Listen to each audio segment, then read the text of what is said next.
Hey, man, I didn't know. I totally forgot about all this. I'm so sorry. It's all right.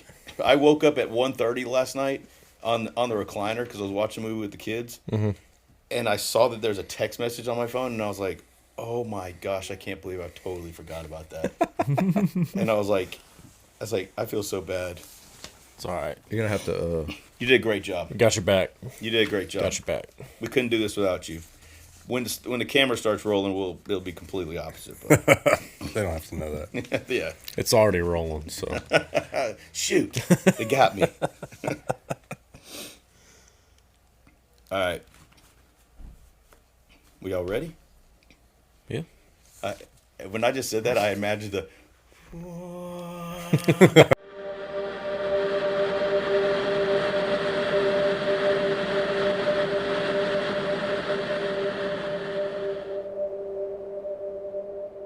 Zero. One. Let's get started.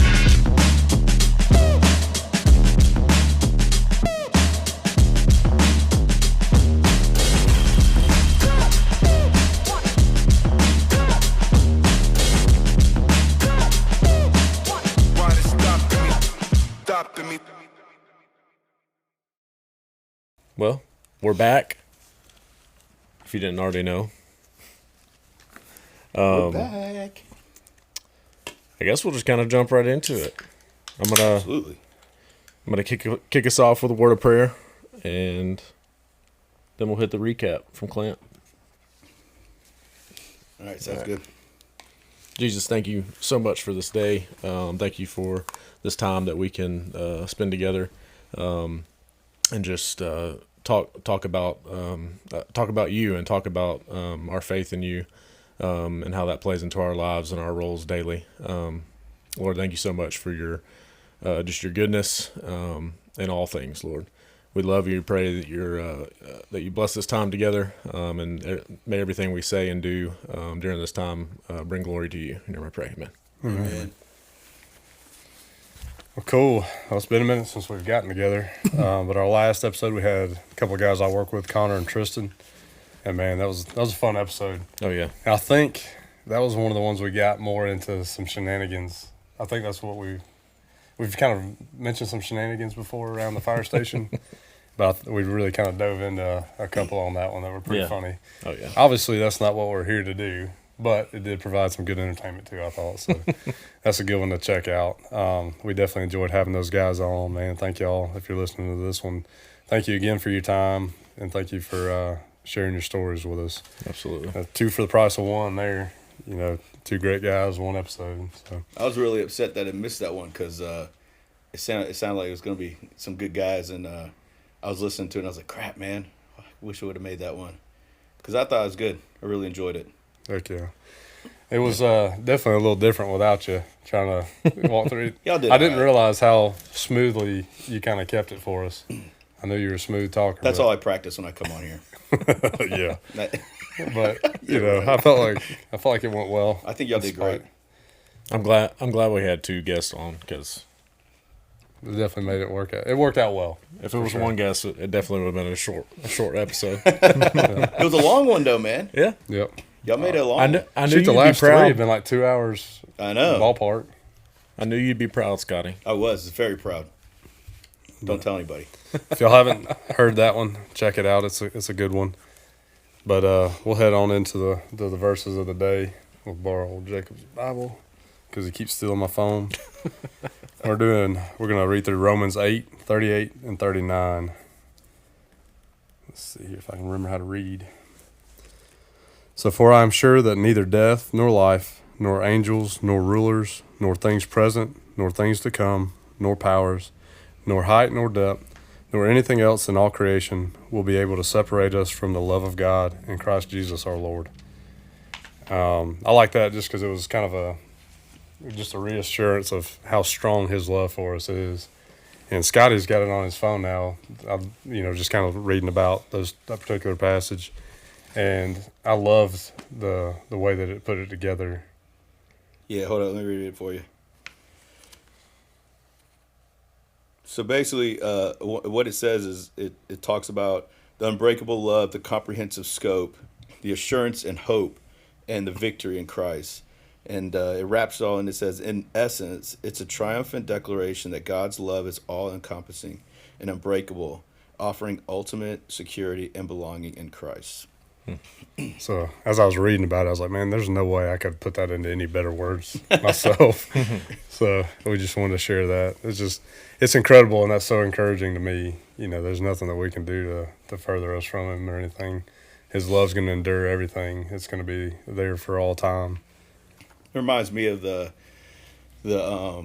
prodigal son, the father. Even though we run and we hurt Christ and we do things wrong all the time, it's that everlasting love that we can always come back. And He's going to we tell welcome us people with that open arms. as humans all the time. We tell our friends that, like, it's funny how you won't talk to somebody and somebody will get feelings hurt and they're like, oh, I'm glad you picked up the phone, But then, like, you have those friends that are like, you could talk to them once in 10 years, and when you talk to them, it's like there's none of that, like, oh, you haven't picked the phone up. It's like you just picked up from where you were. Yep. And Christ's love is kind of like that. It's always there. And I was talking to somebody the other day. He goes, I just don't want to feel like I'm in bondage, or I just I feel like I don't want to come back to Christ or something like that. And I was like, yeah, but like, it's always there. Like, he never left.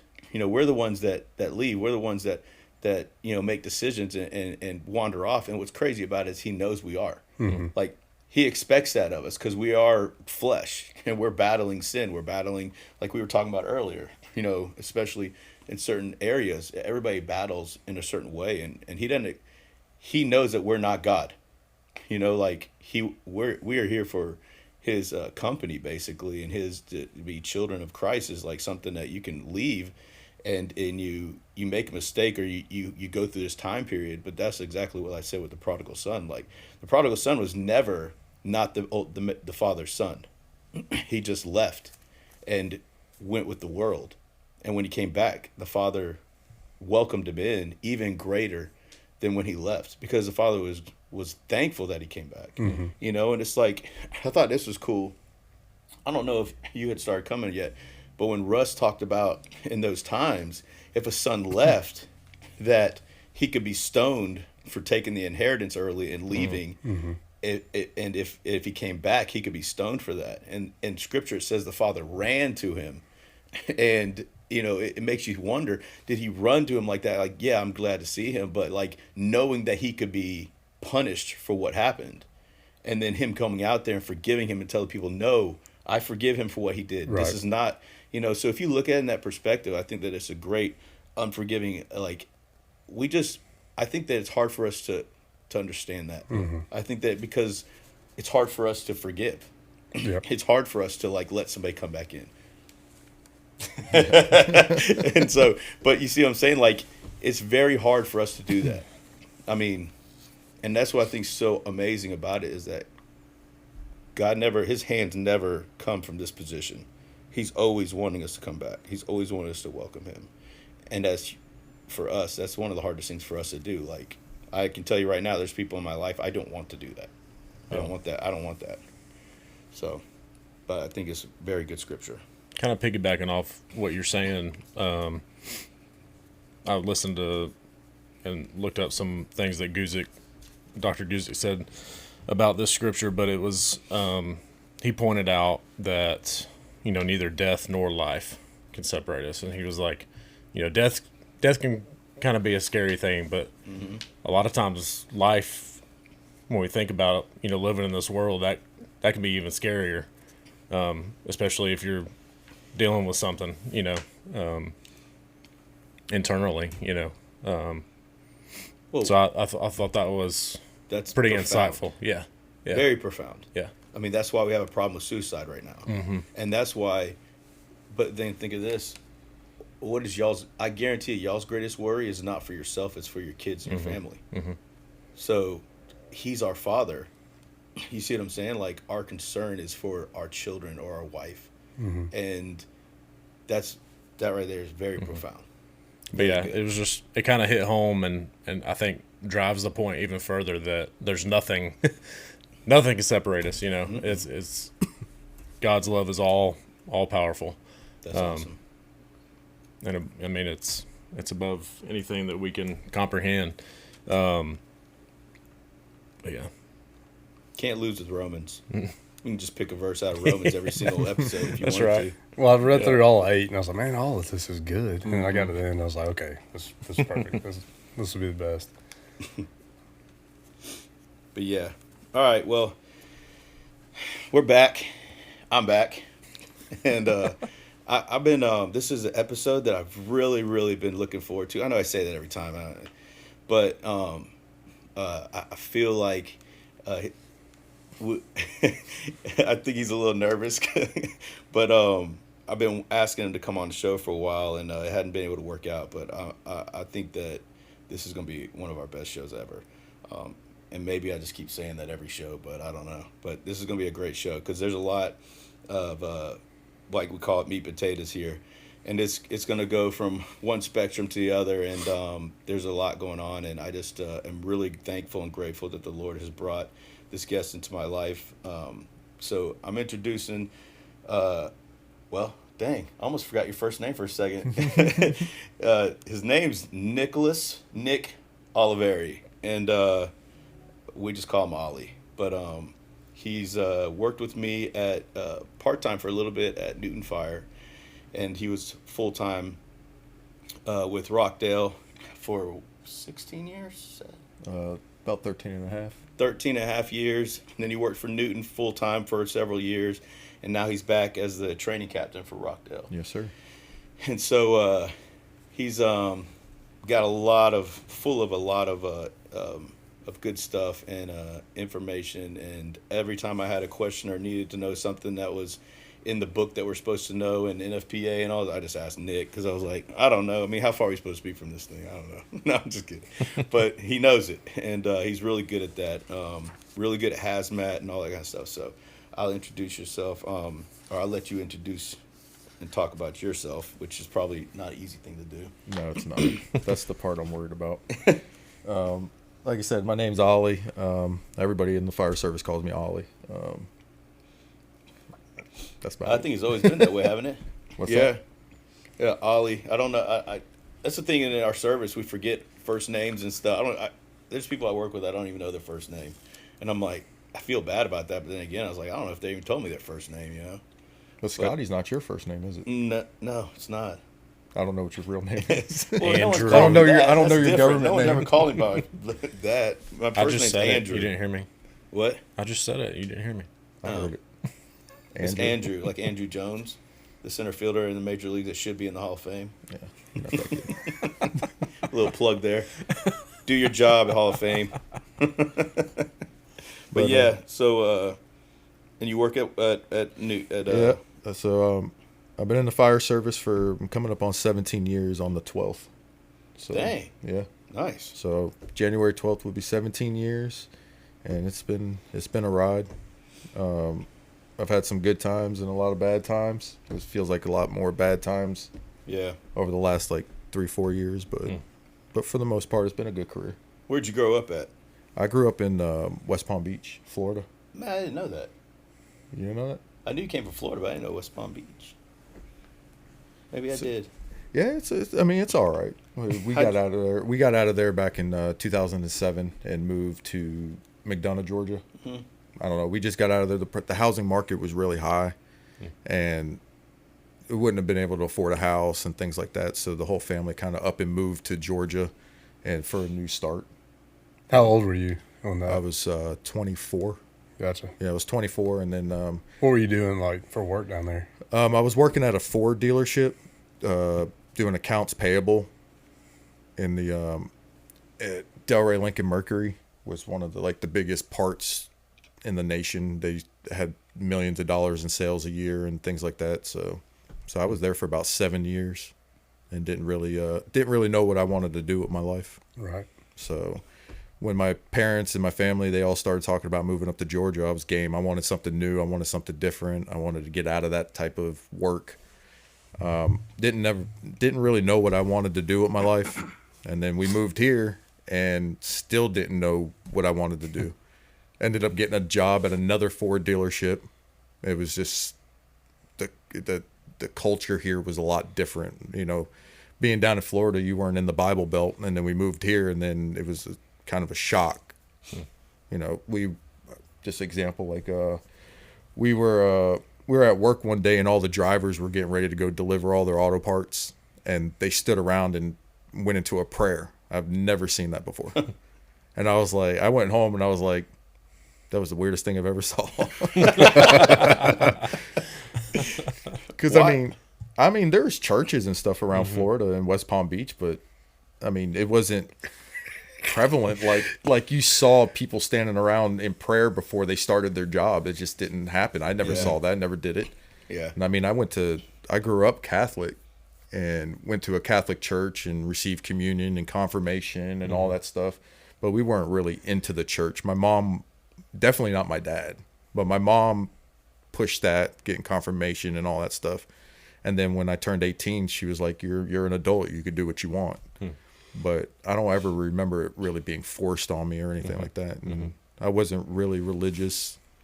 And then coming here, I almost felt awkward. I felt out of place being in Georgia with everybody, you know, being in the Bible Belt. And I kind of just thought everybody was into the Bible, and I was like the odd man out.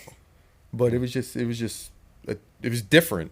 Yeah. So It made me think of a story. I've got a buddy that I used to work around the fire service. He's at a different station now, but anyways, he and I had gotten to be good friends, and he'd come over for dinner, and it was me, my wife, her sister, and her husband, and they grew up with like a prayer that they did together. It was like just a little rhyming prayer that they would say before we actually prayed, and we all get together and we pray over dinner, and he looks around and he's like, man, I'm sorry, I didn't know y'all's chant. Your chant. And that's why I was laughing so hard about a while ago. It made me think of that, because he's from Florida also. Oh, is he? Yeah. That's probably why. He didn't know what he was doing. I'd been like, man, if we're chanting, you might want to go ahead and leave. Yeah. It's like, weird. but golly, I can't even think. I was going to say what it is, but I'm having a brain fart now. I can't even think of it. It's like, let the food dust be blessed, amen, dig in. Oh, and they'll cool. say that together. And they've done that since they were kids. Oh, dang. We've got our kids doing it now. But anyways, and then we'll pray. But it was just so funny because he was dead serious. I'm sorry, I didn't know your chant. Yeah, I mean, it's different. It's definitely different. First couple friends I met, they were into church and I wasn't, and I felt, again, like the odd man out.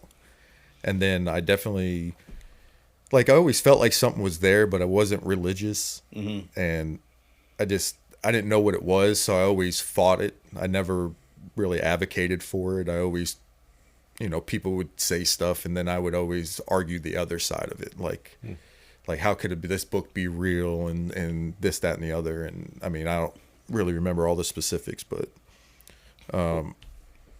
I always argued against it. I always rejected it. I was always like, that's not for me.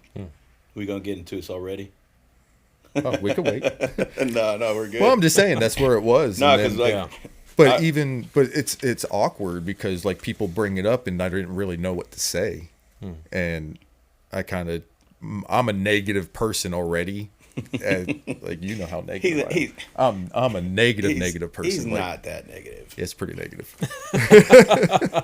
He's one of the funniest dudes I've ever met. So I mean, I guess you could say negative with being hilarious. At the same It's a lot of sarcasm.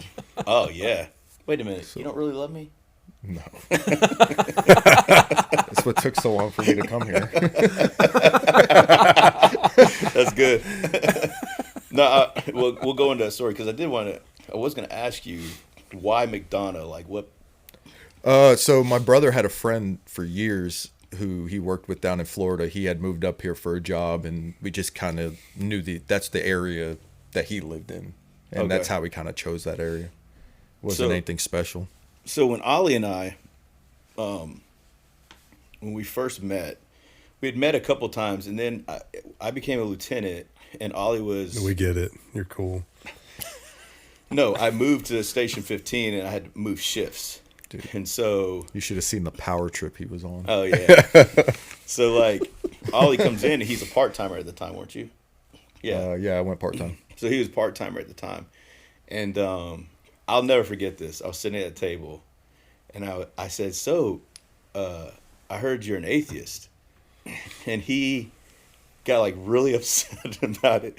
And I was like, I don't want to talk about it. I don't want to discuss it. I don't want to talk about God, or I can't remember the exact words, but you said something and I was like, it like really threw me back because I wasn't trying to be, abrupt and rude.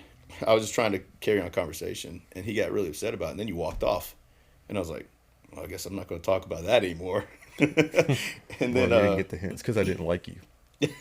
yeah, I knew it. But then later on, he came up to me and he actually like said he was sorry and apologized. And I was like, you don't need to apologize. And then we just started talking, and I told him, here's my thing. I tell a lot of people, I tell the guys at work that don't believe in Christ or anything like that, I'm not asking if you believe in God or what you believe in because I'm trying to like change your mind or like debate you or anything like that. I feel like we have to know somebody to know how to treat them. And so my goal is to, if you're an atheist or don't believe in God, like I want to know about you and why you feel that way so that I know how to treat you, how to talk around you, how to love you, because it's different for everybody. And there's a guy that I work with now, like, I love him, man. I love seeing him in the morning. He's a great guy. I love him. He doesn't believe in God. He doesn't believe in Jesus. He just doesn't want to. And I just found out recently that his mom and dad do believe, and he grew up in the church. And then I asked him, I just simply asked him, which he was upset to even answer this, but he will, because he knows that I really do care about him. I asked him when he stopped believing, and he said in college. And I said, that makes sense, and it's not a matter of me trying to change his mind.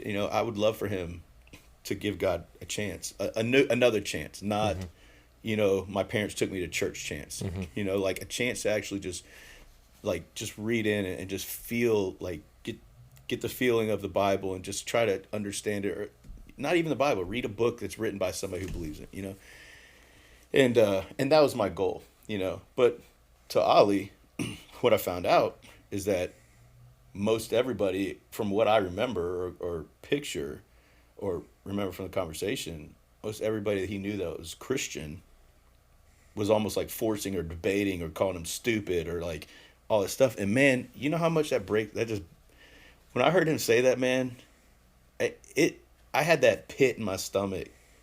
It probably was for 2 or 3 weeks because it made me so mad, at like, you think that like, as a Christian, a believer, whatever, as a believer, I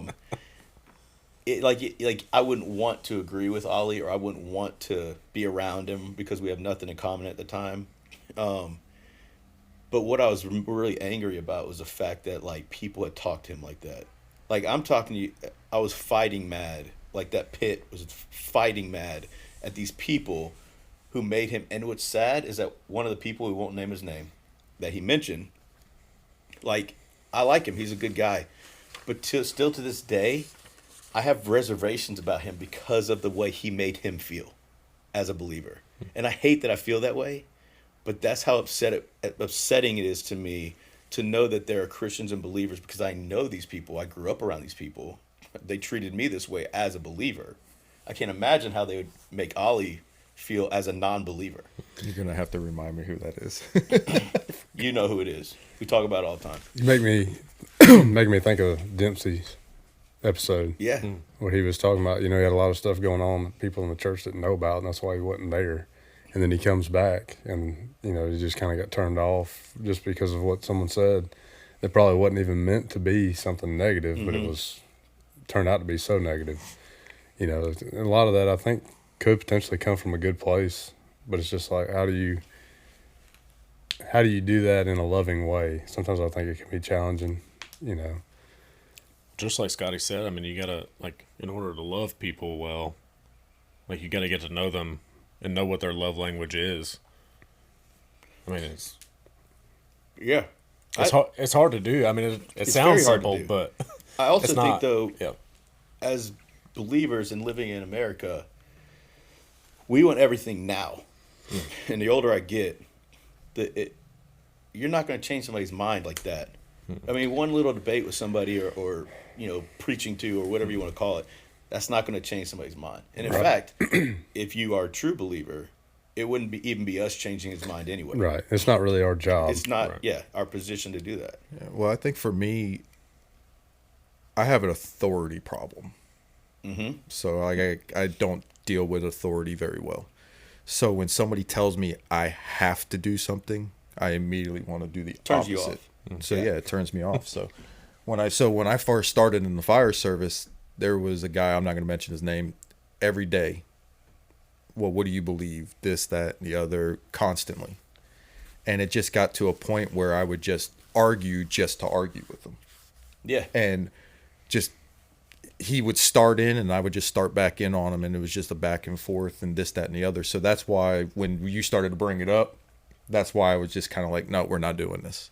Because it puts a bad taste in people's mouth, when, especially if you're a believer and somebody, you can't reach somebody, and then it creates a problem and we're having to work together, and I didn't want that. So it was just best for me to walk away from it. And that's just how I felt about it. But it's, but I had a good friend. He also, he tried to reach me. He tried to get me to go to church with him and this, that, all the time. He wasn't too pushy, but he would say things that just I didn't agree with.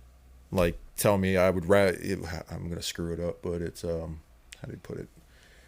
It's, I'd rather believe and it not be true than not believe and it be true. I didn't agree with that. Like, you're only following it because you think, just in case, like you weren't, you get what I'm saying? Like, it doesn't. Yeah. And it kind of sounds silly, but I've actually almost like an insurance policy. Right. Yeah. So I've actually made that like point to people, but not in a that way. Like, I've made it the point that I make in that is that, so the person I'm talking to now, or some of these people I talk to now, I make that point in this right here. This is a reason to like try to give it a chance, so you can like just to try to get them to open their mind, but not to say that that's my belief, because that's one thing that when I was younger, it was eye opening to me, that I was like, oh, I mean, yeah, that's a good point, because it does make me feel though when people tell me that they don't believe in anything, that's one of the things I think of. It's like, oh my goodness, like my greatest fear for someone is that not that they're like that I'm wrong. It's that like, or that my greatest fear for somebody is that I'm right, because then that means that us two will not be able to spend paradise together. Right. But in retrospect, if I'm wrong, it didn't change anything. And for me, that's where I get my worry for them, because it's like, oh, just give it a chance. I mean, if it's not for you and you don't like it, I get it, okay? We all have free will. We all can choose whatever. I get that.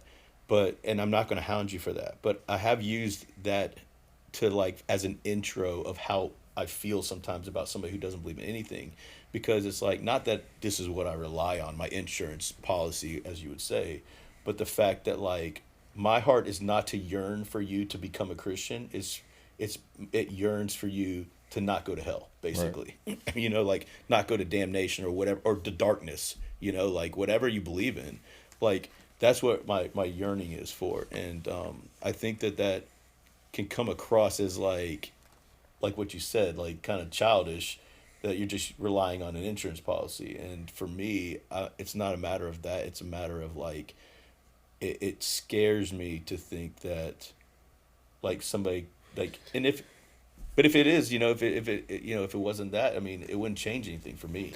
Right. And that's what worries me. It worries me about that. I don't use that as my leverage. Something else I think too, it seems like you're thinking more long term, but now like the peace that he provides now in my life, and just the comfort that I feel because of my relationship with him. There's people missing out on that now. You're missing out on it in the long run, but you're missing out on some really wonderful stuff now too. That kind of, it almost makes me sad. Like, man, I hate that people are missing out on this, because he's willing to do it for all of us. I've experienced some really wonderful things in my life. I want other people to experience that now too, and want to share it, because they want other people to experience those things, and they don't want to see people, ultimately going to hell or whatever. Yeah. But I mean, they're trying to convey a message, but not everybody's able to put a message across to somebody and it come out the way they want it to sound. Right. I don't know I what the definitely thought think process on it, but like it's I guess their heart was in the right place, but conveying the message didn't come across to me in a certain way. And it also could be because I'm closed-minded in the situation at the time. Well, I think that's where it's definitely challenging, at least for me. And I think that there's been some times that I've almost selfishly wanted to do something, like I want to lead somebody, and I find myself like, hey man, this has nothing to do with me. Why am I approaching this selfishly, like I'm doing something for this person? No, I'm not doing anything. I might be able to help, in the whole plan that God's put together. I might be able to sow a seed or something, or water a seed that he's already working on. But ultimately, this is his work. This is his job, and he knows what he's doing. I got to trust in that. And so sometimes it's not even worth arguing, I don't think. Sometimes it's just showing them kindness and love, like Scotty's talking about. Get to know them and show them that you really care about them. That's doing what because I think sometimes we can do more harm than good if we're stubborn and looking at it selfishly. And even if we're not looking at it, I'm not saying that person was doing it stubbornly or selfishly, but sometimes, unfortunately, we can do a little more harm than good. That's the way it can come across. Yeah. Yeah. Well, I'll be The way it honest can with be you. perceived. The least, after we had that conversation, I don't know if I ever brought it up after that, because when I was praying for Ollie and praying for that whole conversation, whether or not he accepted Christ or gave it a chance or anything, when I was praying for him, I was telling God, I was like, lead me to do what I need to do. And I don't think I ever brought it up. I think every time it got brought up, it was something that Ollie would say to me. And then we would start having a conversation about something in the Bible that he didn't get or he didn't understand. Or But you didn't force it. That was the thing. You never forced anything. We had a conversation. You didn't tell me I had to do this or I must do that, or it was just a conversation about what I thought about how I interpreted it, and then you gave me your account to it. Yeah. And they were just good, wholesome conversations. It wasn't like I'm trying, like you said, I'm trying to force him to believe what I want to believe or try to tell him that he's wrong and I'm right. Didn't matter to me. In other aspects of his life, he tells me that he's right and I'm wrong. But Yeah, everything else. That's funny. like being a firefighter, you thought you were better. But Heck no. No way. Well, he's a lieutenant. He already told us that. Not anymore. he's a quitter. Is what I he got is. oh man. Oh, Here we go. Here we go. It's all right, man. You're forcing me to feel really bad about myself right now. It's okay. All right, so we'll probably get back into that a little bit later on. But so, what actually got you into the fire service if you were working at Ford and doing all that? Well, I kind of started thinking. I worked at Ford and I worked at, I think, DirecTV or something, and I didn't know what to do. And then I ended up moving down to Tampa with my cousin, and ended up working at another Ford dealership down there to get a job. Because I that's all noticed I that knew. you're driving a Ford now. Yeah, and I drive. I've never owned any other vehicle but a Ford. No kidding. Never. Hoorah. That's what I'm talking about. Yeah. So, I guess the next one will be a Ford or a Toyota. I don't know. No, I'll help you out and make sure it's a Ford, okay? I didn't mean to We'll work on derail it your together. story. My bad. Toyota will last longer, FYI. That's what I'm thinking. That's what I'm thinking. I just had to. You'll get do a stuck whole- in the mud, but Well, I just had to. I've already replaced the transmission in that thing. I had to do you've all done some sorts of stuff stuff. with I it. just dropped a bunch of money on fixing it up. it's a nice truck, though. Yeah, it's all right. It's not. I like it. It's because he's built tough. Yeah. Yeah, there you go. I'm shocked. It's 8 years old now. And it still looks pretty decent. So. Oh, I like it. Nice truck.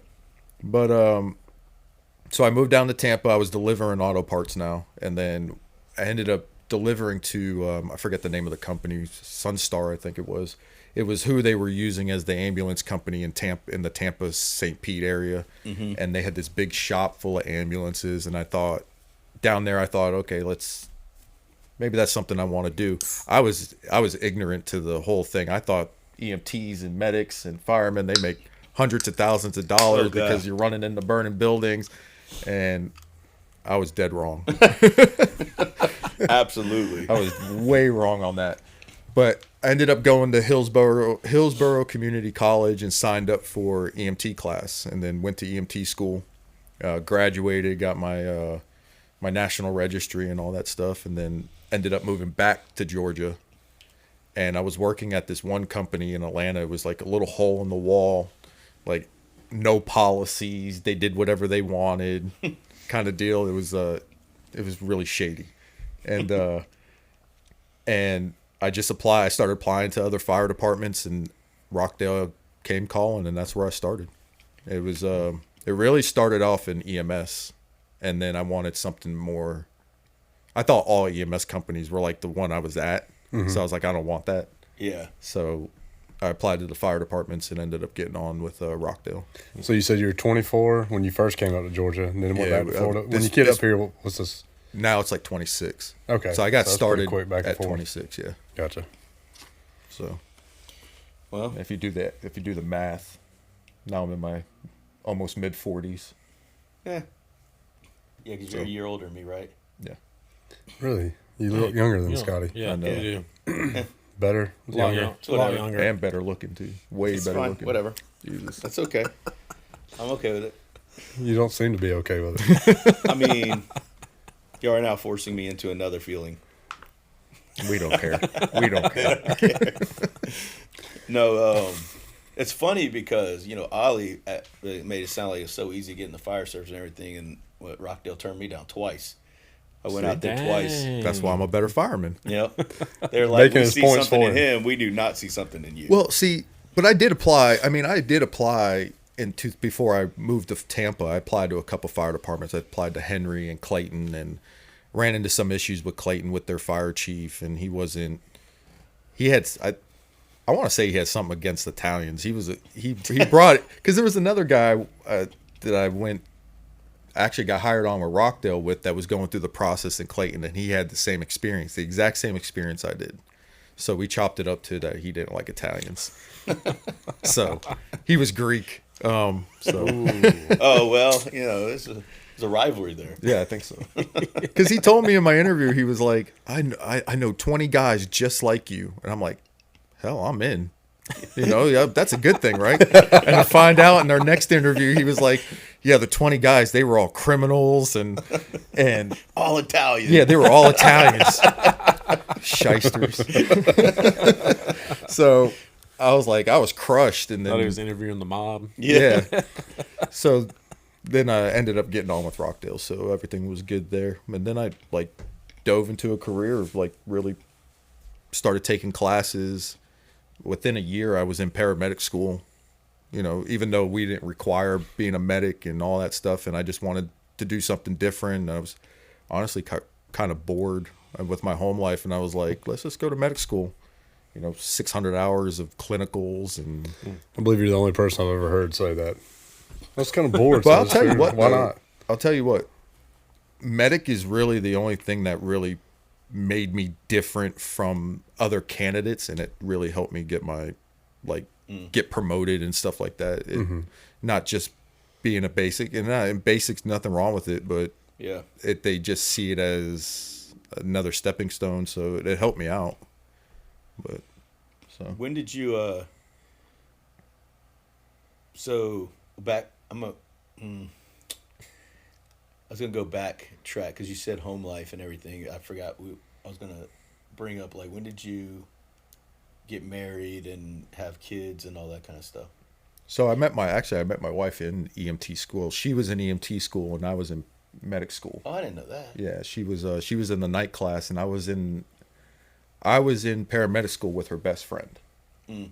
And so to see my profile on Facebook, you had to be my friend. So my wife actually asked to be my friend first. I just want to make that clear. So when she listens to this, She pursued you. that's what I said. Yeah. And then I like to, and speaking of that, I do tell the kids that she begged me to marry her. But I think they're catching on. Well, look, your home life was, you were bored with his home life, so you went to medic school and met his wife. Well, I was working, I bought a house, and then I was dating, and there was nothing ever turned into anything material, and it Yeah. was, my dad ended up getting sick while I started paramedic school. So it was rough. Like I was working at the fire department, 24/48s. I was working a part-time job at the crappy ambulance company that I was working for at the time. I was in paramedic school going twice a week, and then I had clinicals on top of that. And then my dad ended up getting cancer and got admitted to the hospital and had a big episode where he almost died, went into a coma, and we were up at the hospital every night. So there was a lot going on. And then he recovered, he came home, but he had a lot of challenges at home. Like he had this big open wound in his stomach because he had colon cancer, and it never closed.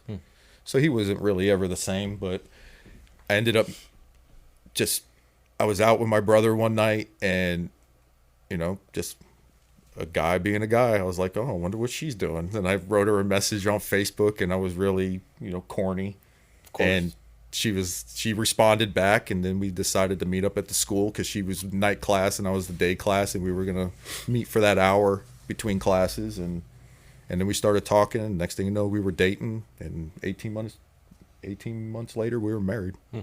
Nice. So she's a nurse. yeah, she's a nurse now. So bringing up your father, I didn't know that he had cancer and then got better and then came home. When was that? Like 26, 25, I guess? No, he got sick in 2011. And that's the year he got sick in 2010. Had the surgery in 2010, and that's when I started medic school and everything. So Chrissy was there for you during his not in the beginning, no, not that first episode. Like she was there for like the end part of it. She wasn't there during the when he was initially had gotten sick. So we met that February, and then I just started dating, going through school, and she graduated EMT, I graduated medic, and then that Christmas of 2011 we got engaged. And then my dad was still sick, in and out of the hospital kind of deal. And then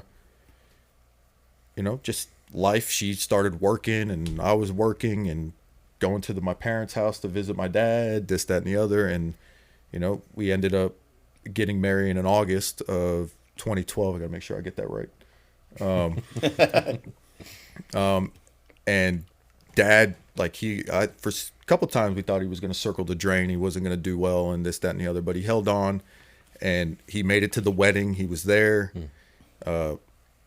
which was really exciting. And then like he passed away like 3 months, almost to the day. Like it's like he held on long enough for the wedding and then just a little bit longer, and that was it. Yeah.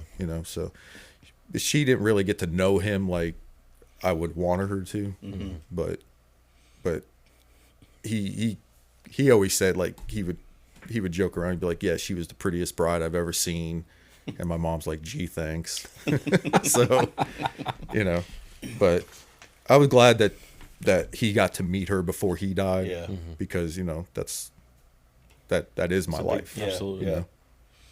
And then, and I don't want to, I'm sorry to bring that up but I have one of my questions is pertaining to the tragedy with your mom and dad. Did like faith or God or anything have anything to do with that, or that was just completely separate? That's all separate. Okay. Yeah, like even then I wasn't like blaming God or this, that, and the other. It didn't help, but it wasn't something that was in the forefront of my brain. Because I have a friend who he just doesn't believe in just living life. He doesn't believe in anything because his mom passed away when he was young, and he can't get over that, like, blaming of God.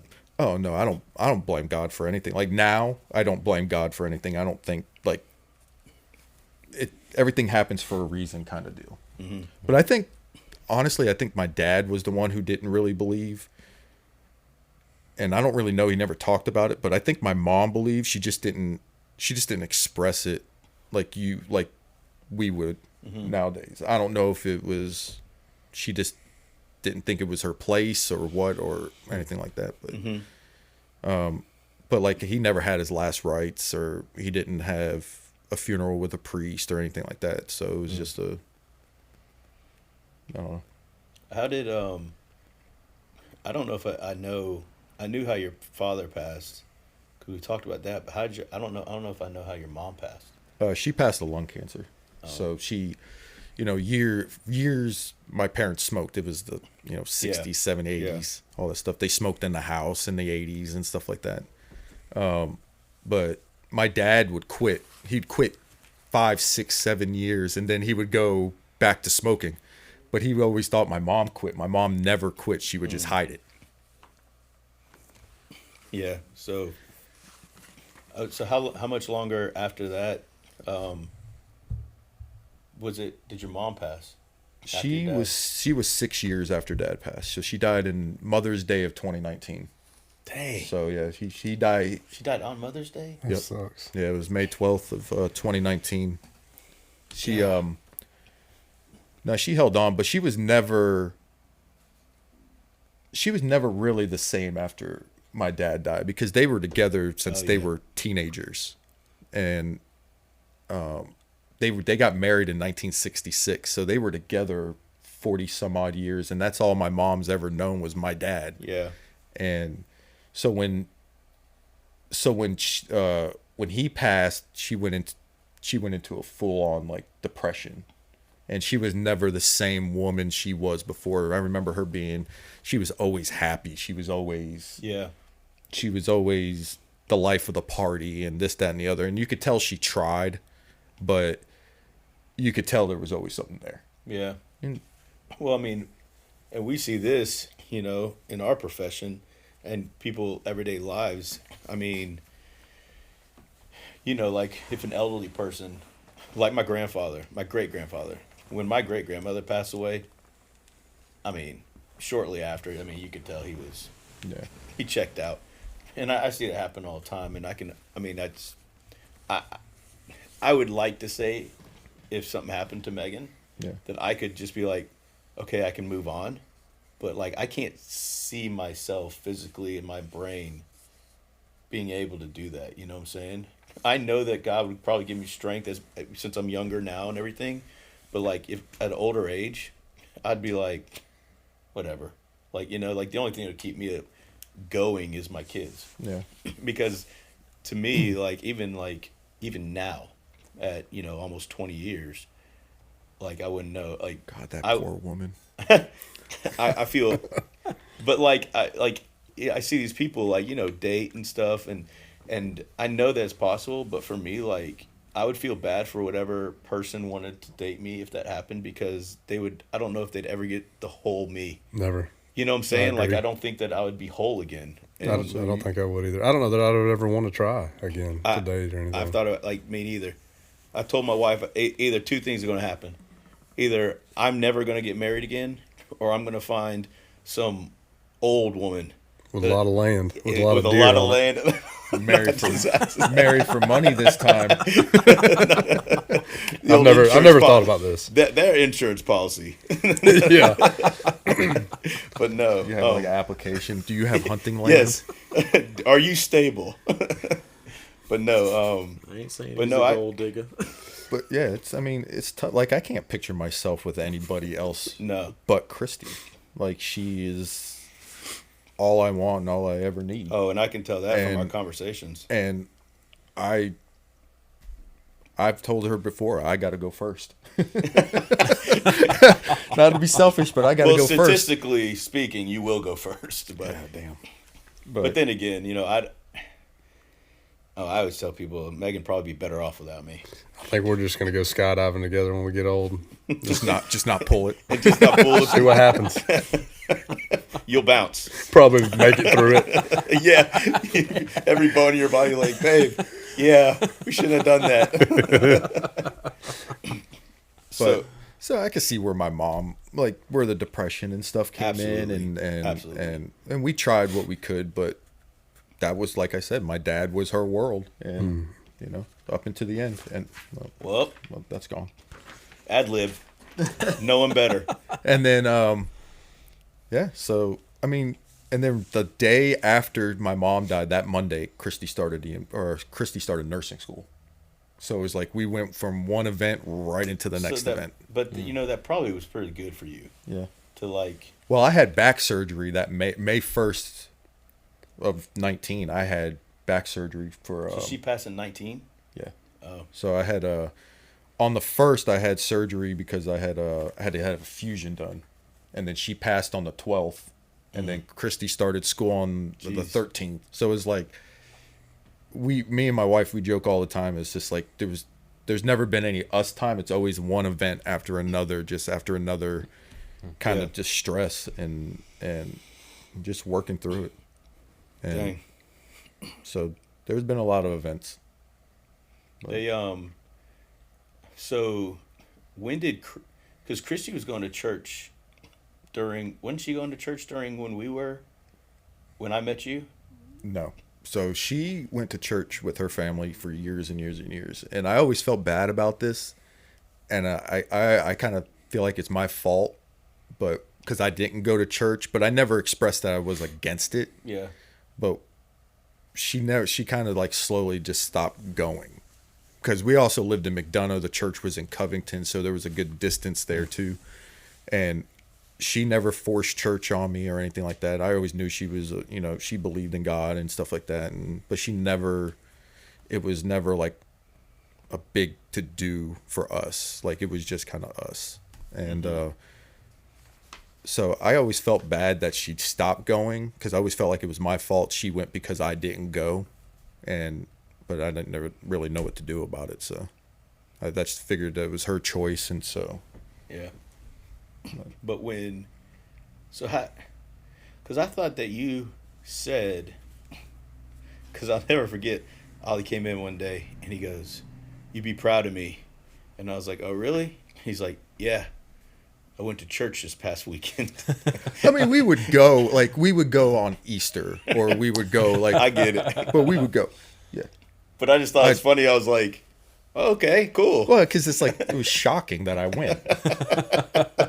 So. But I thought that was really cool. And then he goes, "You'd be surprised at how many people have been shocked that I go to church now." they're they're like, "What is wrong with you? You sick?" I'll tell you one thing though. Yeah. You want to meet? Yeah. You want to meet somebody though? Ollie said he comes up to me, and I think it was around Christmas time. It was after Christmas time, and that's when your wife gave you that Bible. Yeah, that was the first year we started going. He goes, "Hey, Christy gave me a Bible for Christmas," and I was like, "Sweet." He goes, "I think I'm gonna read it," and I was like, "That's what you do with books, right?" And I said, "Okay, cool. By all means." Man read the Bible through the whole next year.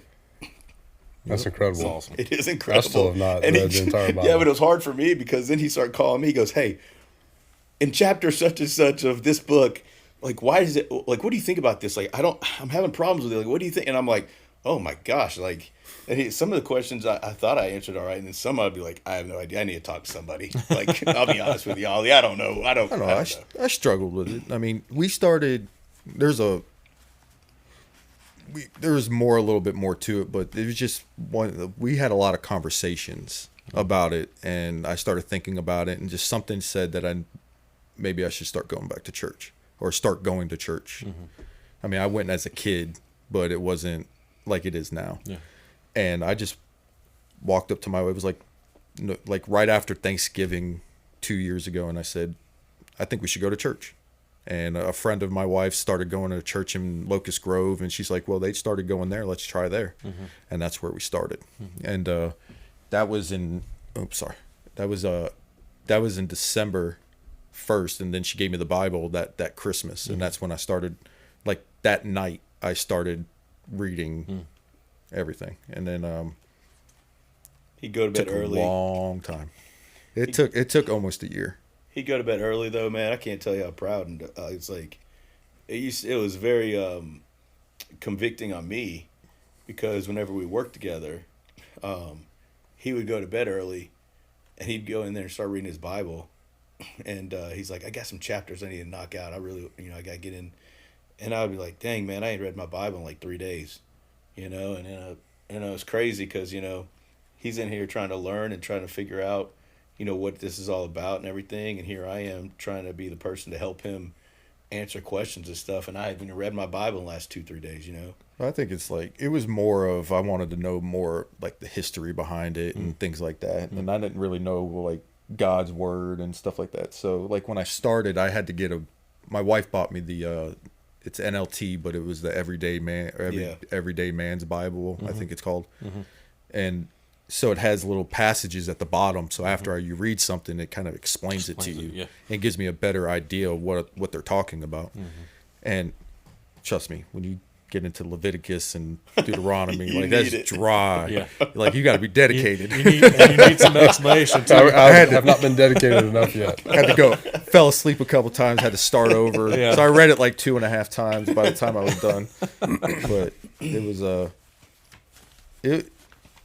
was it felt good, like finishing something. Like I don't think I've ever finished something like that before. I'm sorry, and that I felt accomplished. So it felt really good. But I still struggle. I still have questions. I still have a lot of things. But I struggled in the beginning, and me and him had a lot of conversations, and that's why I ended up over at Church of the Grove, because I was having a problem. That's one of those things that angered me. I didn't like that. I'm glad the outcome.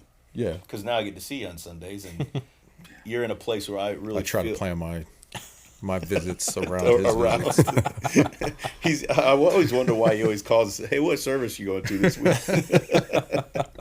But I'm thankful for that. But I was, and we obviously we're not going to name or say anything. But no, but when he called me about that conversation about tithe and everything, that freaking. There's a lot of backstory to where I was then till now.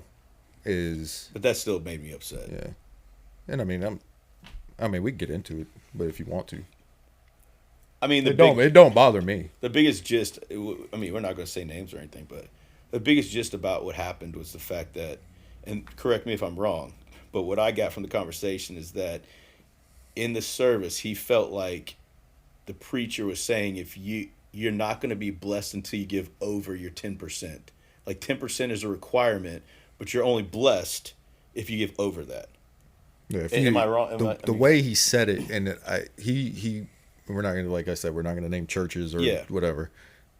The way he said it was, he started off the sermon about, like, if you give something, you give 1%, you give this. But the way he said it was, you will not be blessed until you give 10%. Okay. And it kind of struck me wrong. And then I thought maybe he misspoke, because the service we went to wasn't recorded for online. And then the second service he recorded. So I went back and watched the second service, and he said it the same way. So he meant what he said. Yeah. And it just strikes me as, so you're telling me that I'm not, how do I want to word it? Well, I don't want to just keep repeating blessed, but I'm not going to be welcome in heaven. I'm not going to be looked in a positive light in God's eyes unless I give the church money. That's the way it came off. And it was and I was going through some stuff at the time. That also has something to do with it. So a little backstory. I started a business so we got to go kind of way back. That's fine. That's fine. Okay. So I was in Rockdale for 13 and a half years, and I'm not going to mention names. I'm not going to really get into the story, because now I work there. I was about to say. I work there now, so I'm not going to go into those. Long story short, I was voluntold, have a nice day. So I resigned, but it was a forced resignation. Yeah. So I ended up in Newton County. And so there was a lot of depression, a lot of things. And that was July of 22. So that's when like my down spiral really started. So, I was in Newton County, maybe a year before I met you? Yeah. Something like that. I saw you a couple times but he made lieutenant is when I ended up with him. But I ended up going part-time because I decided out of my genius, let's take my retirement money and let's go start a business, And I thought this was what I needed. But what I was trying to fill a void. that I didn't have. Like I had a good career. I was a captain. I had all these things going for me. I was doing well, and everything was good at home, and tried to fill the void. And so I decided I wanted to be my own boss, and I started this business. I was looking for something recession proof, and guess what? It didn't work. It failed, and it failed miserably. And so right before I decided to terminate the business, that December is when I told my wife, I think we should go to church. And me and him had been talking at the station at this point. I had the business, I went part-time, and that's where I met him. And we've been talking about church and this, that, and the other. He's not pushing it on me or anything. We're just having conversations. And then that's when I told Christy, I was like, I think we should go back to church or go to church. And she's like, cool. So we started doing that. And a month later, I decided that I was going to terminate the business. All right. Cut my losses and roll on. Well, that meant that I had to file for bankruptcy. So the bankruptcy started, and I had to dissolve the business. I had to take any branding. I had to remove all the branding, and there was fines if I didn't do that, and talking to the lawyer, trying to get all this going, and transitioning back to full time, and doing all these things. I was under tremendous stress. And then we have a horse, and that horse couldn't stay where it was at, and I had to bring it to the house, and I was having to build a fence and a barn, and I was under all this stress. And I remember being in the middle of our front yard trying to build something, and it just wasn't working, and I had a massive breakdown and just boo-hooing on my wife's shoulder in the middle of the front yard. Didn't feel like a man. I was it was awful. It was a bad feeling. And like I said, a lot of depression, anxiety, didn't know what was going to happen kind of deal. And then me and him were constantly still talking and talking and talking. But in the meantime, I'm still going to church. I didn't give up on church. I don't think I ever left the church dry-eyed. Because it felt like every time I went, he was talking about something that was going on in my life. And I was walking out there in tears every week. And we would talk about it. And then that tithing thing came up. But I was under financial stress. Okay. I'm in a bankruptcy. I don't have a dime to give because they take everything. Yeah. They leave you with just your basic needs, and that's it. Yeah, they don't care about your tithe. Yeah, they don't care about that. Well, they do, but not 10% of what you're making. That's a very small amount. And when he said I wasn't going to be blessed because of my tithing wasn't enough, that kind of set me off. And I was questioning it. And then I tried to back out to this pastor. I walked up to him before the service. I said, look, I know we can't talk about this now, but I'd like to get a meeting with you in your office sometime this week. He blew me off. He was like, I don't have time. He's like, I don't have time. You can talk to somebody in my office and they'll tell you. And right then we went to the nether service. And I told my wife, I said, I didn't listen to a word he said. I don't care. We're not coming back. And I told him, I said, I know a pastor that'll listen to you. And then when I called Russ and told him about all this, I thought this was awesome, man. I told Russ about your situation. He didn't know who you were, And I told him what happened and all that. And he goes, I said, I don't think the Lord's worried about his wallet. I think the Lord's worried about his heart. He's like, I'm really sorry to hear that this is going on with your friend. And I was like, yeah, that's what I try to tell him. I was like, the Lord doesn't need his money. I mean, the Lord knows his heart. And then you have a man telling him, hey, your heart means nothing because you're not giving enough money. And it's like, I mean, what the heck, And that's the opposite of what Jesus says. Absolutely. Circumcision of the heart. That's what he's worried about. Yeah. It was hard for me to talk to him too, because here I am trying to encourage him and because man, there was a lot of conversations we had that didn't have to do about the Bible and stuff, just because, I mean, I know what it's like. I don't know what it's like to a lot of that stuff in his life, but I knew what it was like to lose my job at a very crucial part of my life that my wife depended on me. And I remember what it felt like. I remember going into anxiety. I remember going into a semi depression. I don't want to call it a black hole, dark depression, but it was bad. Like I couldn't sleep at night. I was always thinking, and the devils were killing my brain. And I remember going through all that, and I remember thinking like, this is what he's going through right now because he doesn't feel like a man. He doesn't feel like he provided and all that stuff. And what I try to tell him is that, heck, dude, you took a giant leap to over provide for your family, to do the best you possibly could. You got to understand that, yeah, it didn't work out, but it's not because of anything you did. And it's not because you didn't try. It's not because you didn't care about your family and you're worried about money more than this. It's because you were trying to focus on what was best for your family. And the devil and Satan, evil, doesn't want you to acknowledge that. They want you to acknowledge the fact that you failed. And it's not a matter of you failed. I tell my kids all the time, if my daughter goes 0 for 3 in a softball game, or in one of the playoff games, she missed a fly ball that she should have caught. Now, one thing I'll tell you, my daughter can, I don't know how she can turn back like your failures the way she does. She does an amazing job. Best I've ever seen of any child, and I'm not saying it's because my daughter. If she makes an error, but I remember her playing in a game. She didn't have the greatest at bats. Like she did okay, but I remember the only time I've ever seen it affect her is it was in the state rec ball state all-star championship, and they were winning. They were going to move up. They were going to win the game, and I remember there was some coaching that should have been done that could have prevented from this, but we won't go into that.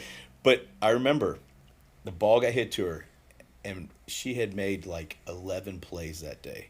I mean, she was crushing it. I mean, doing incredible. And I remember there's a girl on third base, winning run. The ball hit to her.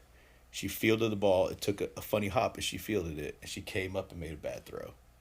And the girl scored, and they lost the game because of that bad throw. They didn't lose the game because of that bad throw, but in the moment, and I remember looking at her, and normally when she makes a bad play, she turns around and she sings or does something to her, and it gets her back like it's not even a problem. And I remember her head going from here to here. And when I saw that, I said, that one affected her. And after the game, I told her this. I said, babe, if you give 110%, I said, I asked her if she felt bad. She said, yes. And I said, are you upset? Because I saw her tears in her eyes and stuff after the game. I said, I'm going to tell you something. You're not going to win every time in your life. You're going to lose more than you win.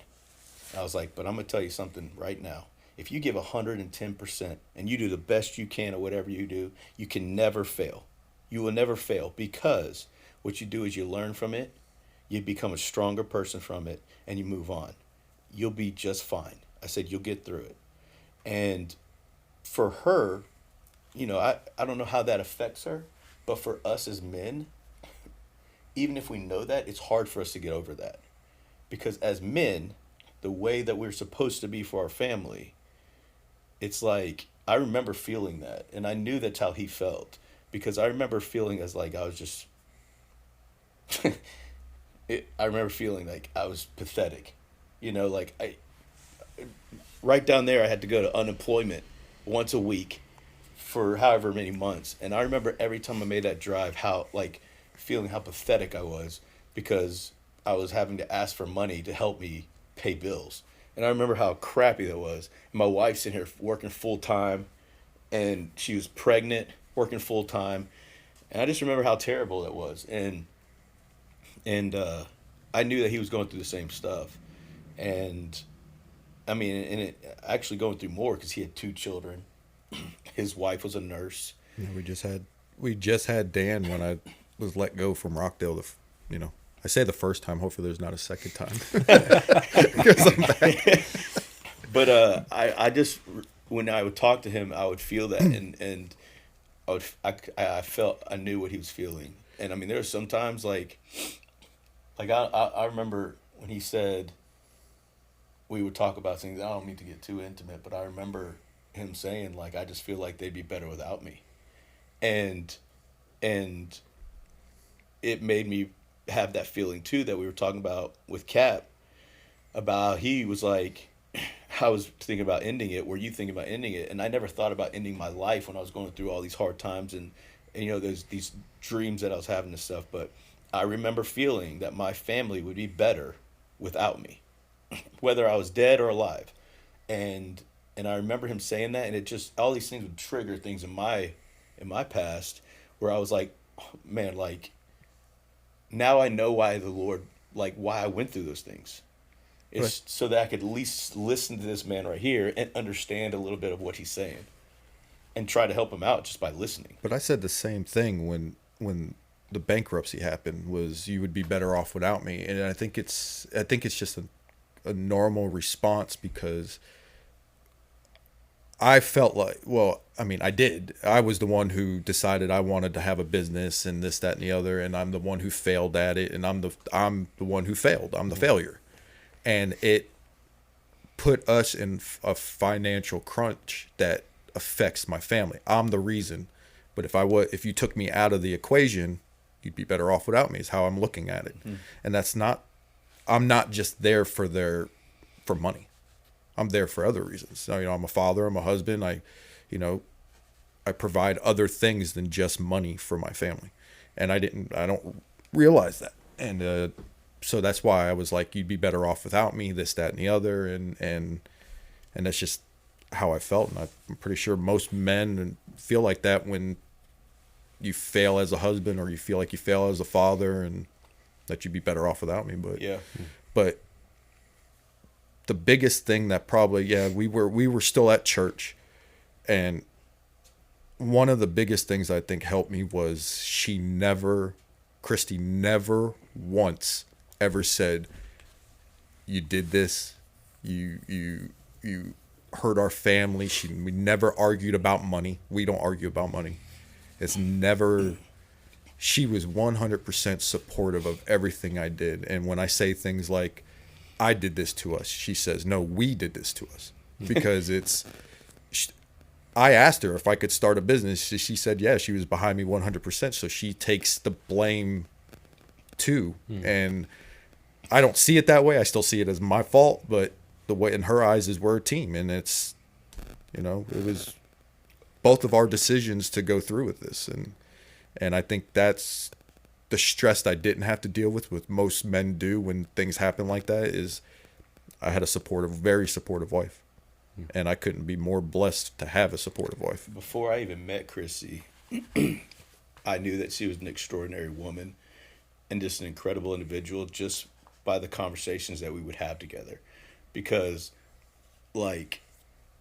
you knew my personality. You're like, she's got to be a strong woman to be with someone like you. I was like, wait, how long have y'all been together?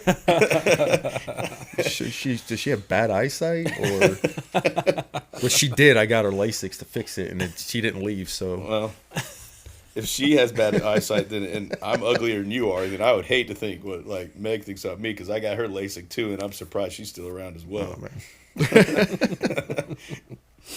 But well, yeah. So sorry to bring all that up, but I think that that's really good stuff that guys especially need to hear, because you went through a trial, and you have something that you can testify to people that are going through those things too as well, in a faith-based or non-faith-based way, either or. And the thing is I'm searching for anything, religion, going to church.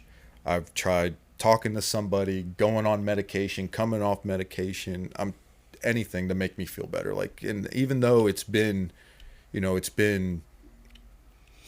3.5, 4 years since the Rockdale thing, that still bothers me to this day. It's almost like a trauma. It's like a trauma response.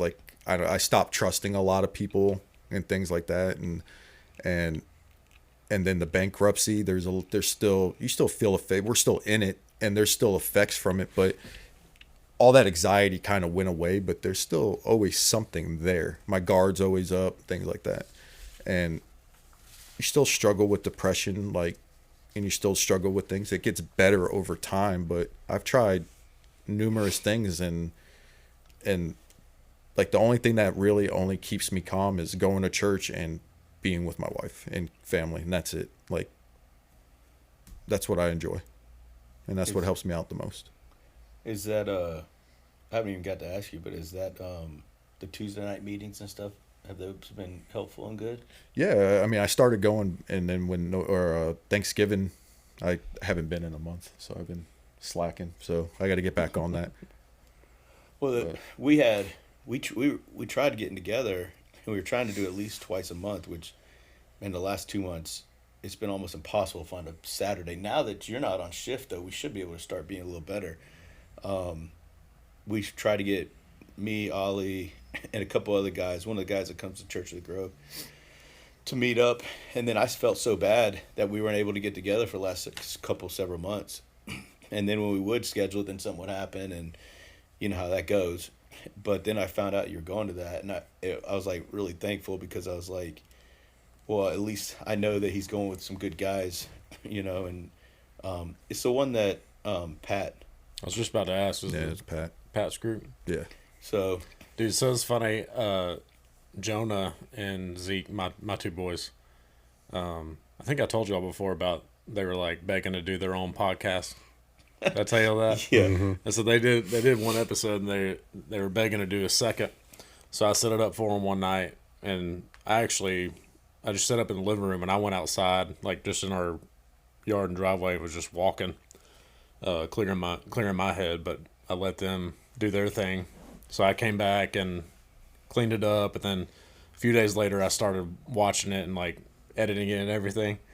And Jonah in the episode, so I told him, I was like, you know, on our podcast we have like an outline. I was like, it usually helps it flow better. I said, you know, so you should do the same. So the entire time in the episode, he keeps like going down on the floor and like looking at a paper that he had like notes written on.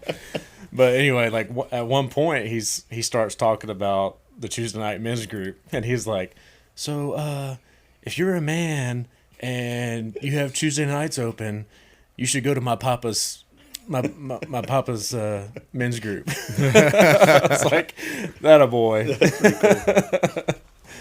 Shameless plug. Oh yeah. There you go. But yeah, I was glad to hear that you were making steps, but also making steps on your own, man. I mean, that's because, like, just like you said, I mean, everything you've been through we can go date back from your father's death, everything up to now, man. I mean, there's been a lot of hell. You know, I mean, it hasn't been. You've gone through a lot of hell the last couple of years. Yeah, but I mean, I also don't want it to be like oh, poor me kind of deal. I'm not saying. But it's, yeah, there's been a lot of events, but everybody goes through it, and then just like everybody else, sorry, Not good. That disconnected. it feels like you're the only one going through it. Yeah.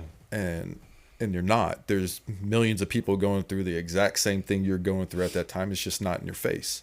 And then, you know, you see people on Facebook and everyone looks happy and it's fake. Yeah. Like most people are depressed and they have issues and they've got things going on, but they don't show it. Like, and I wear my heart on my sleeve. Like you can see how I feel in my face. Like if I'm disgusted with somebody, you can tell that I don't like that person. Like there's no love lost, and you can see it. Yeah, he doesn't hide it very well. No, I'm not. You know, if I don't like you. Yeah. Well, I mean, you're Italian, so. You're not feeling it right now, are you? A little bit. But do you think your faith, like getting into the church and all that, like you mentioned, like you enjoy going to church, you enjoy your family right now, like do you think that all of that helped with going through what you recently have gone through? no, I believe going to church did help because, like I said, every time I went, I felt like the message was it was being directed towards me. I know they was talking in generality, you know, in a generalization type of deal, but I felt like the message was directed like right at me, and it got me through the week, and it got me to the next Sunday is how, you know, I kind of looked at it. But but then as things, it's kind of like you ask for God's help when things are bad, but then when things are good, you're not really asking, you're not really praying as much. Yeah. Not all people, but some people. Yeah. And it was kind of like that. Like there was a little while where everything was like going really good, and like the message didn't feel like it was really at me. And then I would go through something, and it's like, oh wow, he's talking about that. Yeah. You know, so it's kind of got its ups and its downs now, but I mean, I enjoy going and trying to learn something, but Has I mean, there- I got still a lot to learn. Is there so, and I mean, like I said, going back to what you say, 2011 is when your dad first got sick. Yeah. So there's all this stuff going. We'll say dating back to 2011. You're in the fire service. We always talk about fire service being brotherhood, trying to be locked in and everything. And I know that, like, I mean, you've had if any reflection of what you've been to me in Newton is of Rockdale, I would say you've had a great career. Is there individuals that have really helped you out through the fire service and becoming a stronger leader and everything like that? And then on top of helping you through those times that you're going through, like in a brotherhood aspect, or encouraged you or anything like that, like are there people that you like to give credit to or that really affected and helped you in your career? Yeah. My mentor, it was a guy named Chuck Lett. He was I started with him he was a lieutenant and I was his driver, and we kind of stayed together for like 3 to 4 years, and he just led me to be a better person. He's a pastor at his church and stuff like that, cool. but he never preached at me, never told me what I had to believe, he knew where I stood and everything like that. And we discussed some things, but he led me to try to be a strong leader and try to do the right things and question my motives and things like that. And he was just a really strong influence on me, and how I want to be in the fire service is, pretty much what I've learned from him. Do I emulate it good? No, I fail a lot.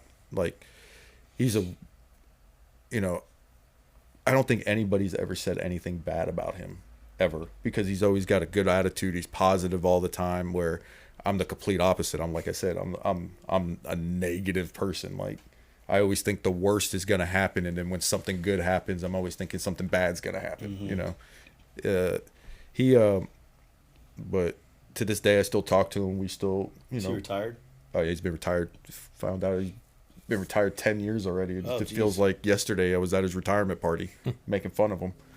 But so he I mean, I owe a lot of my career to him to try to be a better officer and stuff like that. But ultimately that's one of our goals in our profession, is whatever we're at, like whether we're a driver, firefighter, leader. And I just feel like our goal in that position, besides doing, the obvious of what we're supposed to do, is to try to build our guys up to be better than what we are. Because we're basically leading the future to them. yeah. And it's always good to hear people talk about people who have done that in their career and stuff like that. He was a great guy, man. I couldn't ask for a better mentor. See, that's good to hear.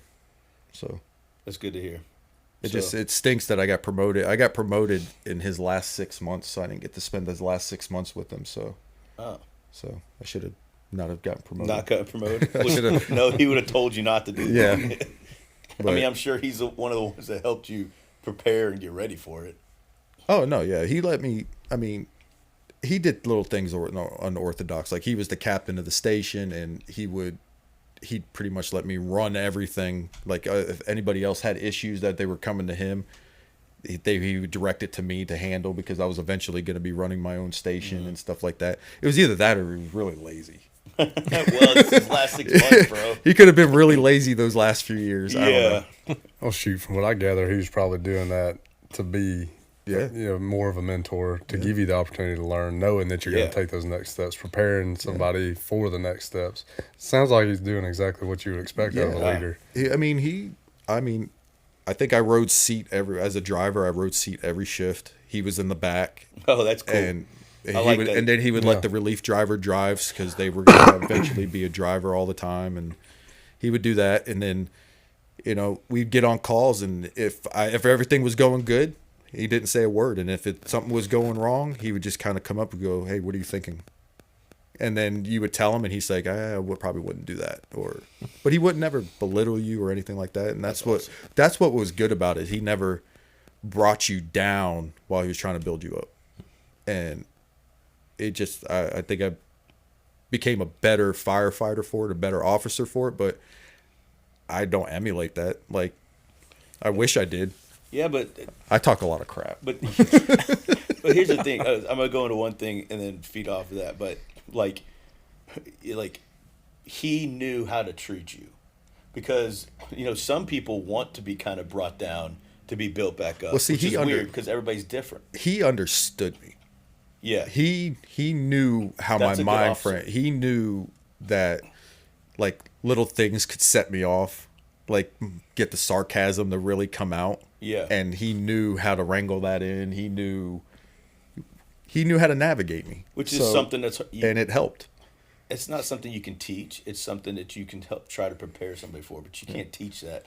And that's what a good officer does, man. Like I said, I'm a guy that, especially when I was younger, I wanted somebody to break me and then build me back up. But like my brother is not like that. Like if you do that to my brother, you turn him off. Yeah. Like he shuts down. And the thing is as an officer or a leader in any perspective, is you have to know. And Be that's willing why to take that time with your guys to know them that well, to Yeah. know how And it's that's going to be best to reach them. And honestly, I've always felt like I was a leader in some sense, but I didn't learn that aspect until 4 or 5 years ago, because that's where I started really seeing, like I was going with you, is like I wasn't pushing or like trying to debate you or talk to you. I just wanted to have a conversation so I could know you better. I didn't learn that till about 4 or 5 years ago, because I was noticing how the church and people of the church were affecting people in a negative way, when it's like some people are like, for instance, you can only learn out of the King James Version. Like, for me, I like the King James Version. Probably the best. I like the New King James Version. There are some versions I don't like at all. But I would never tell somebody not to, get rid of those versions. Those versions are terrible. They can lead you to Christ, but they're terrible things. Like, to me, that I started seeing like how that was affecting people, and it's like, wait a second. Just because it's not your preferred version, that version is leading people to Christ. It's getting people into the Word. Like, it's allowing them to understand it better so that they can know Christ better. My mom used to hate Christian rock, right? Because she's like, they're taking Christian and they're mixing it with rock and roll. And I was like, okay. So I put this band on that's a really good Christian rock band, and I knew that she would hate it. Okay, absolutely hate it. And I played it for her, and she's like, "Oh, I just can't stand this. I hate this music." This is before she even listened to the Fish. Like, that's what I'm talking about. Like, but that was the church she was raised in and growing up in. And so I played that and I turned it off, and I said, "Mom," I was like, "Are you against something that could get somebody to heaven?" And she's like, "Absolutely not." And I said, "That band right there has gotten more people to heaven than anybody you know. I mean, they could have gotten millions of people to heaven. And you just said that was terrible." I was like, "But then you said that something that could get somebody to heaven is," I was like, "you got to find the good in what, just because it's not your style and you like hymnals and you like this kind of stuff, that doesn't mean it's technically negative or it's bad." And I was like, I think you need to open your mind up a little bit.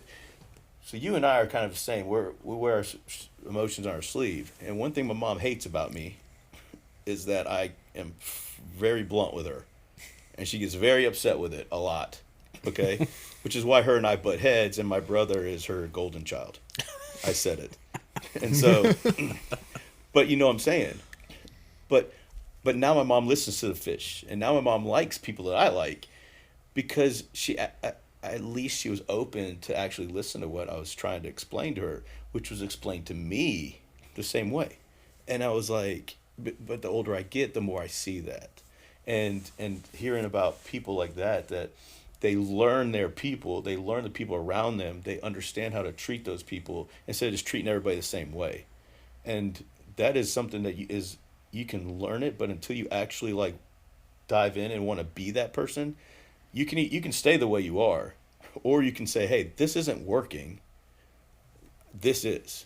And so I love hearing about officers specifically in that manner because of that, because they are basically being very patient, you know. Oh, no, he definitely had a lot of patience. But that's what I'm saying. And you have to be, if you're going to be that kind of teacher or that kind of leader, you have to have patience, which is very, very hard to do. Ollie, one of the things I love the most about Ollie is what I'm pretty sure most of people don't love about Ollie, is the fact that if Ollie's thinking it, Ollie's saying it. And That's true. there's the people who say they don't like Ollie, it's because he has told them something that he was thinking that they didn't like, and he was very blunt about it. Now his delivery might be a little. That's how it gets you removed from a fire department, and Yeah. you have to go to a new fire department. Yeah, that's what I was about to say. That's what happens. But the thing is that, and you know, most people might have had a bad taste in their mouth from Ollie, and he got, you know, basically kicked out of the fire department, blah blah. But when I heard the story, and when I heard other people's rendition of the story and what they heard and all this thing, I actually grew very fond of Ollie, because I said, you know what? He stood up for what he thought was right. And he said it when no one else would, because they're afraid of the repercussions. And he did what he thought was the best thing to do. That's why I said I'll never fault him for that. Just like he did when he started his own business, hoping and thinking that it would be better for his family. I'm not going to fault him for that not working out. And the thing is that now we say what's on our sleeve. A lot of times it has to do with delivery. You know, Oh, no. And our delivery might not be that great. I have zero tact. That's my problem. I'm not tactful at all. But the thing is I that's one of the things I respect the most, is what a lot of people don't like about Ollie. I love that about Ollie, because I know for a fact there's no guessing. I hate guessing what people are thinking or what they want to say or what. No, I just hurt my feelings for a little bit. That's fine, because I'd rather you hurt my feelings today than for me to never know that I was hurting your feelings. Right. I'd rather you just go ahead and let me know. It doesn't feel good a lot of times. Trust me. I mean, it's not like I'm going to enjoy it. But it's like, I tell people all the time, just tell me. And most of my best friends and people that I admire the most and love the most, whether they're tactful at it or not, are the ones that actually are just very blunt and tell me what it hurts my feelings sometimes. But It's so much easier not to be blunt sometimes, but to be a true friend to someone, sometimes you have to have the hard conversation with somebody and be willing to tell them what they need to hear. it's like, But also, on the other hand, sometimes you got to be willing to take a look in the mirror and listen to that conversation too. But I try to hurt his feelings on a daily. Well, I mean, that's fair. you should see some of the texts. yeah, that's okay though. It's all right. But in I all don't take it seriousness, serious. though, like if you want to be a true friend to somebody, I think that sometimes you have to do that. Well, it's like the whole booger on the lip thing, you know, or booger on the end of the nose. Yeah. I'm for real. You gonna eat that? Like, yeah, yeah, but you know what I'm saying? How many people will not say something to someone? Yep. Like they got a booger on their nose or something, or like, oh, there's a pimple and needs to be popped or something like that. And Yeah. you just like go with it, and you let that man walk away from you. And you're like I used to be like, oh, I don't want to say nothing. Now I'm like, hey, bro, get that booger off your nose, man. I know you're in a room full of your heroes since you're a cop.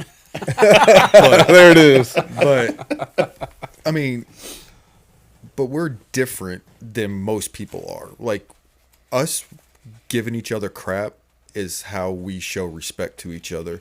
Like, you know who you don't like and you give him crap, but like me giving him crap is this like Love language. yeah, it's your love love language. 100%. That's my friendship with all my friends is Yeah.